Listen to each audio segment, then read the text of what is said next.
Michael Vick, I think one of the players that changed more about football than anybody from the quarterback position. Yeah. I feel like you were the dude that changed the game for football. Because quarterback was always the stand in the pocket and throw. And I remember watching it at Virginia Tech, like, what the fuck? This guy is crazy. Right. Do you feel like you were part of what changed the game? For real, like how it is right now? I feel like I was a big part of what changed the game. I really feel like guys like Randall Cunningham, Donovan McNabb, Steve Young, John Elway before me, they slowly started to pave the way. When I came in, it was more so about, here's a guy with a different skill set. Dan Reeves was courageous enough to let it, all hang out on the field, and let's see what this product can become. And so it was guys before me, but I was the one that took it next level. Yeah, I was the one who kind of opened the door for, I think, other coordinators and coaches to say, we can play with that style of quarterback. What was it like, going through high school as well, but college as well, the NFL, where there was always that constant like, oh, well, is this going to work? Is this style going to work? It was always like on your shoulders. Yeah. I mean, it's did it bother you? Every level was harder and harder and harder. High school was different, college from pro, obviously, but.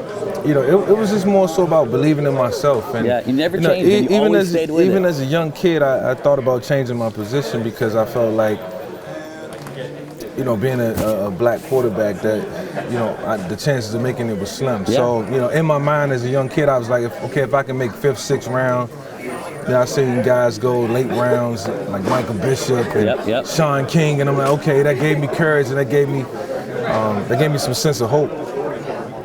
So it was a lot of things that played a factor, man, along the journey, and a lot of quarterbacks that was. But you definitely really good. You broke the ceiling on that because you stayed a quarterback, and if I'm not mistaken, you were the first black quarterback ever to be drafted in the first round. Yeah. Shout out to number one, right? Yeah. I mean, credit to the Atlanta Falcons, credit to Dan Reeves, credit to the National Football League. That's a big decision that has to be made, and you can see that this decision was made with no prejudice. Yeah. And I'm thankful for that. I'm pretty sure all the people involved who made that decision at the time, Arthur Smith and those guys, with the Atlanta Falcons, they were extremely proud of that decision because it worked out for everybody. Take me back, if you can, just for a second, to high school. Did you only play football, or you played other sports? High school, I played football, basketball, played baseball. It was a three-sport star. Yeah, I was definitely a 3-sport star. Which was your favorite? Football was my favorite. What was your favorite? Basketball. My mom pulled me out of basketball my junior year. Okay. So, you get pulled out, and you got to sit out a year.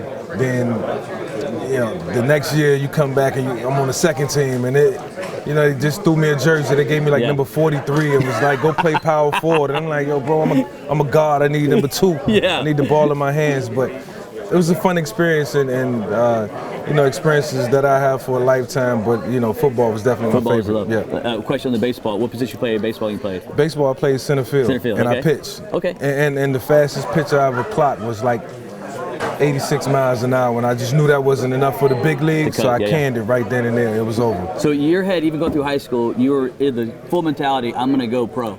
No, you wasn't. No, it was I'm gonna go to college. Okay. I'm gonna get a scholarship. I'm gonna have an opportunity to do something greater with my life. Interesting. Anybody in my family, no disrespect, it's just I wanted to be the first one to graduate from college and play college football on the collegiate level. My uncle tried, and because of our family circumstances, he had to quit college. So it was more so about the opportunity and having a chance. And like I say, I was a black quarterback, so I knew that the chances of getting drafted was slim next to none. So I was just believing in what my high school coach told me, and went out on a leap of faith to just stick with the position. My college coaches told me I could do it, and kept pounding and kept telling me to come to meetings every day, and we made it all work. And God is good. He is, man. Let me ask you 2 last questions here. Obviously, you talk about your skill set, your athletic ability that you had was uncanny of anybody, but I think a lot of times your arm was overlooked because you had a freaking laser as a quarterback, like left-handed laser, dude. Definitely top 5 strongest arms. Yeah, it was in National Football League has ever seen, for sure. For sure, man. I mean, I put myself there with Brent Favre, John Elway, Aaron Rodgers, you know, I guys always with thought cannons. yours was more precise. I mean, like the motion, the mechanics of it was like. It was phew. effortless. Yeah, It was effortless to everybody else. To me, it was like any other quarterback, you know, chasing perfection and trying to always, each and every year, become a more accurate passer. That was most important. But sometimes having a strong arm, if you can't gauge it, it can affect how you throw the football and ball placement. That's why I respect the guys today, Patrick, Aaron Rodgers. They can throw the ball with velocity and still be super accurate doing it. It takes a lot of work. I love it, man. Last question I got for you, Mike. I talk about a show called I Am Me, and it's just talking about, man, what the most authentic person that's out there. You know, the world we live in is so sometimes superficious and social media everywhere. Let's say when life is all over with, man, and you're 100 laying down, what do you want people to know you? One word. What do you want people to know you by? They think about Mike Vick. What do you want them to think?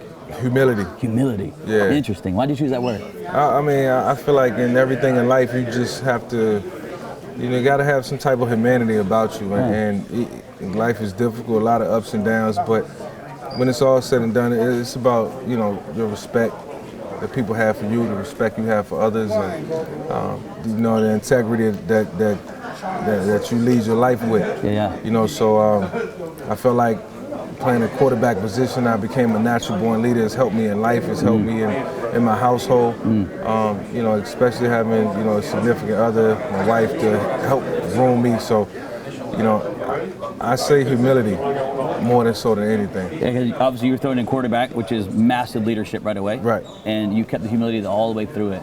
Through and through. Yes. Man. Still to this day. I've always, on all the interviews you did, you have the same kind of voice modulation through the whole thing. Very humble, very respectful. Humility.